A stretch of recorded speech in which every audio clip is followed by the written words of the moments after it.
วัสดีพี่น้องสวัสดีปลาลงซีมาสุขุสุพนพี่น้องสวัสดีเด็กสวัสดีสวัสดีแม่สวัสดีน้อยสวัสดีวันนี้จะสไปโรงเรียนนะปะลุงไปส่งเด็กๆบางเรียนกับไปมันเนี่ยอึ่งใส่ชุดตำรวจเป็นประชาชนเด้อใส่ชุดตำรวจน้องใส่เสื้อตำรวจไปปองทั้งบ้านพี่น้องโอเคเนาะพี่น้องหลังจากเขาไปส่งเด็กๆบางเรียนแล้วเขาสีไปหับจอนกับสีไปหาหน่อไม้บนเก่าอะไรพี่น้องไปกับเพื่อนพี่น้องกินมาแล้วนมไปพี่น้องเพิ่นโทรมาให้ไปรับมาอยู่มาแล้ว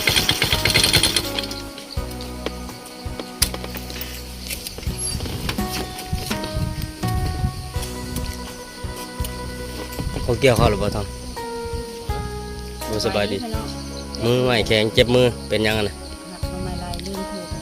น่ะน้ำไม่ไล่บาดอีกน่ะเห็นมาลายมันเต็มกระตาข้าวลายเนาะ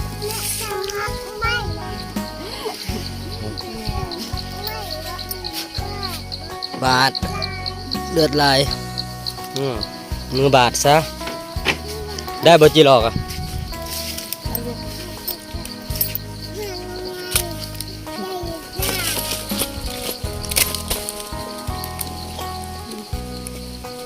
เวลาเติมหา6 ปี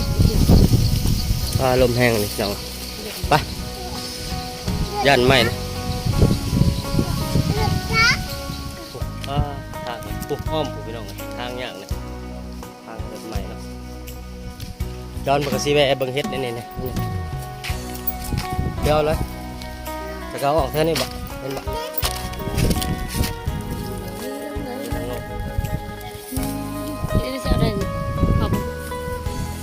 กบมาเลยนี่เห็นแล้วงูพี่น้อง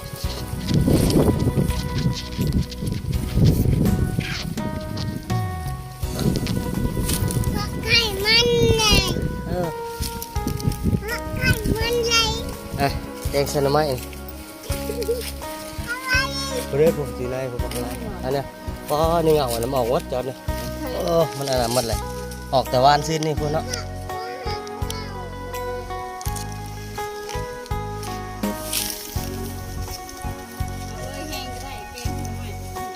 ฉันอยากขี้อ่ะ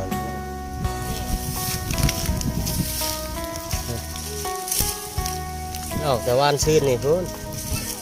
มันแดดมันแข็งลมเด้ฮะก็เป็นอย่างมันแห้งก็สื่อก็มีนอนไป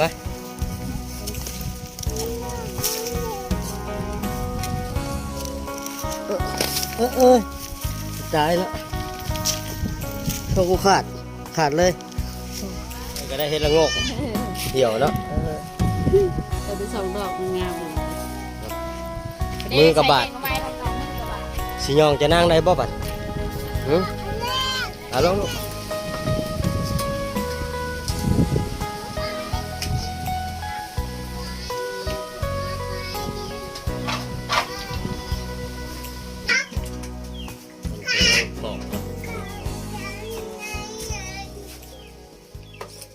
จำมาบ่อนไหมอันน่ะจะนั่งเห็นอะไร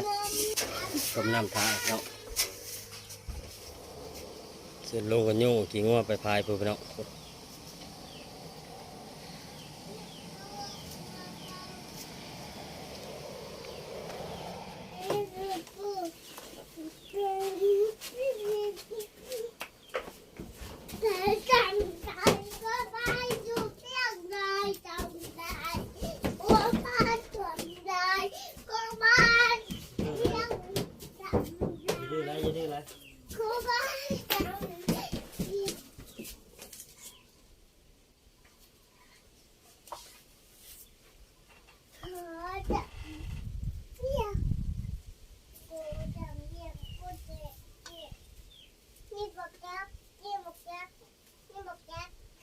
เจ้าพวกเขาเขียนของเขา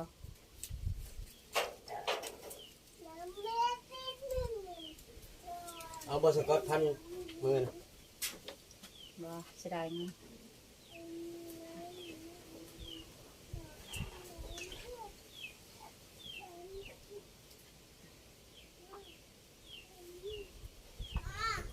ว้าบ้าว่า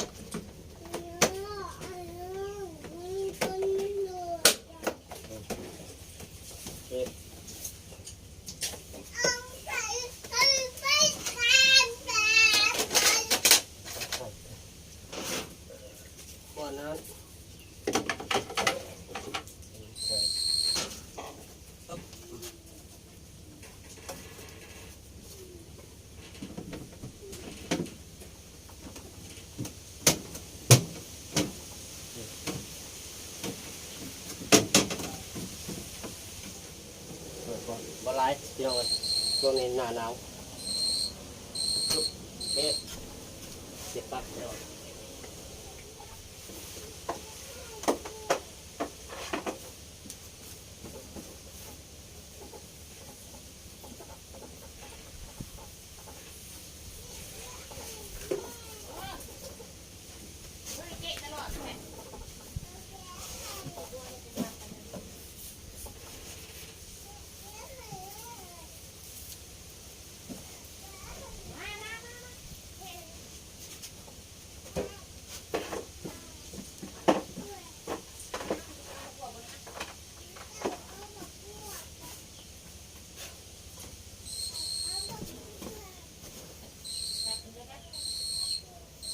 โอเคเนาะพี่น้องประมาณนี้แล้วเป็นที่เรียบร้อยหลังจากเขาเสร็จตู้เย็นเขามาเบิ่งอันนี้จิรอด้วยพี่น้องจอนกันเตรียมใส่แกงหน่อไม้ก็น้ำจะนาวพี่น้องผลยองเรียบร้อยป้าเคี้ยวคักเสร็จหน่อไม้กับพดเรียบร้อยเลยพี่น้องบึดๆเลยกาใกล้ๆ11:30เลยพี่น้อง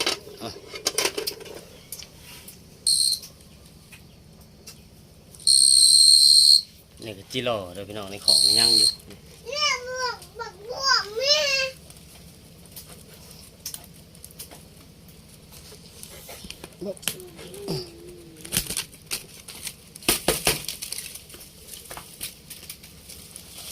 นี่พี่น้อง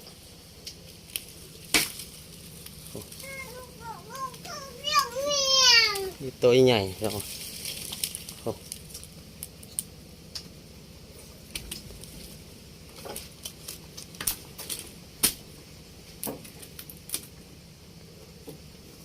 หลังจากเราเสร็จตู้เย็นกันเราก็สิมาปั่นแห้งก่อนซักผ้าซอยจอนเลยพี่น้องเพิ่นมาทานน้ำไม้เนาะเด็กของเอาก็สิปั่นแห้งก่อนเนาะพี่น้องเนาะซอยจอนไปเนาะพี่น้องโอเคพี่น้องเอาลงปิดฟ้าก่อนบัด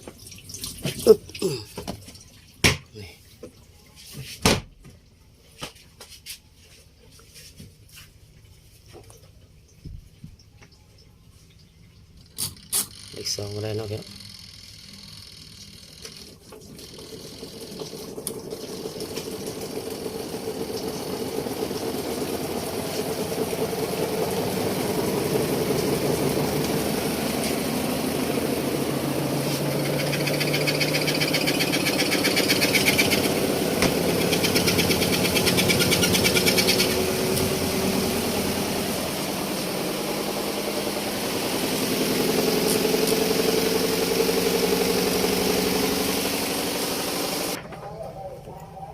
ส่วนผ่าเขาสิปั่นมันก่อนพี่น้องอันนี้มักบวบเด้อผักกระแยงเพิ่นไปเอามากินเอาอื่นก็สิขึ้นเปล่าลูกมากินอยู่หน้าพี่น้องแล้วจะขึ้นไปส่งกันใหม่เนาะก็สิขึ้นไปรับเด็กๆก่อนพี่น้องมากินข้าวอยู่หน้าเด้อพี่น้องเพราะว่าไม่มีไฟอยู่ทั้งบ้านเนาะส่วนป้าใหญ่ก็คือสิประจำอยู่หน้าไปเลยเกี่ยวข้าวเกี่ยวน้ำพี่น้องไปพอๆกันทั้งบ้านไปแหละบัดนี้รับเด็กๆมากินข้าวอยู่หน้าแล้วจะสิขึ้นไปส่งใหม่เนาะรอบบ่ายร้อยไปอยู่เฮือนทานร้อยขึ้นเป้าไอ้กันเด้อ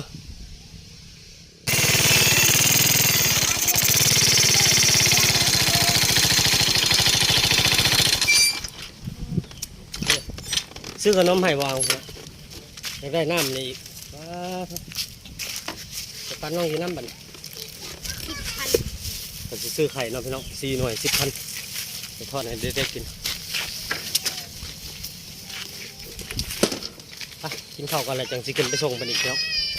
เพราะว่าต้องเที่ยวไปรับไปส่งเพราะว่าบุมีผู้ใหญ่อยู่เพื่อนช่วงนี้เขาสิออกไปเกี่ยวข้าวเวียดนามมันส่วนป่าเปิดเนาะไป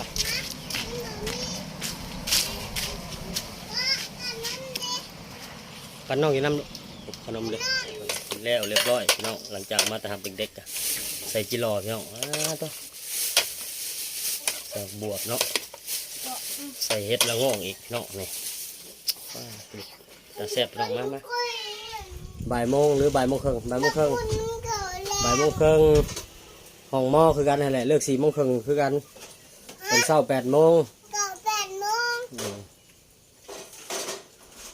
ประถมแล้วก็11 โมงครึ่งมัธยมละ12 โมงตรง กินพอเอาบ้องบักปุ่นมันกินเด็กบ่ กินในข้าวนี่ก็กินในลายเป็นใหญ่ไววิดไวไปทำไงถ่ายทำงาน พี่แม่กินตั้งแต่ ลอยก็จักจอนยังสูงกระดาษนี่บ่ แม่ก็ได้เลยได้ซุปอ่ะ ได้เลยมาเลย กลางพวกพยามาไทยมา มากินข้าวน้ำกันเด้อพวกนี้เอาไว้แซ่บๆเด้อแกงใส่นะ ซื้อไข่นะ ใส่มะอึแล้วก็ 3 ใส่ หน่วย เห็ด 10,000พี่น้อง ใส่เห็ดละงกดำพี่น้องใส่จิโร่ 3 หน่วย 10,000เนี่ยขึ้นละไข่กะประมาณหน่วยหนึ่ง3,000 ปลาย4 หน่วยบ่4 หน่วยเนาะ4 หน่วย 10,000 2 หน่วย 5,000 กินเห็ดละงกก่อน แกงไม่ใส่เนาะโอเคพี่ แบ น้อง บมึง แม่กับแม่ ก็สิกินน้ำเขาอ่ะพี่น้อง ทำมาเพิ่นเป็นยังคันแล้วจะไปอาบน้ำ โอเคเนาะพี่น้องสำหรับคลิปนี้สิได้ลาไปก่อนขอพรคลิปหน้าพี่น้องฝากกดไลค์กดแชร์กดติดตามแฟมิลี่คือเก่าพี่น้องขอบคุณทุกกำลังใจที่เข้ามาติดตามรับชมคลิปมาเนาะสำหรับคลิปนี้กล่าวคำว่าสบายดีพี่น้องมัดสุขุสุขคน สบาย พี่น้อง ดีพี่น้อง ลาไปก่อนขอพรคลิปหน้าพี่น้องสบายดีสบายดี ลูกปลา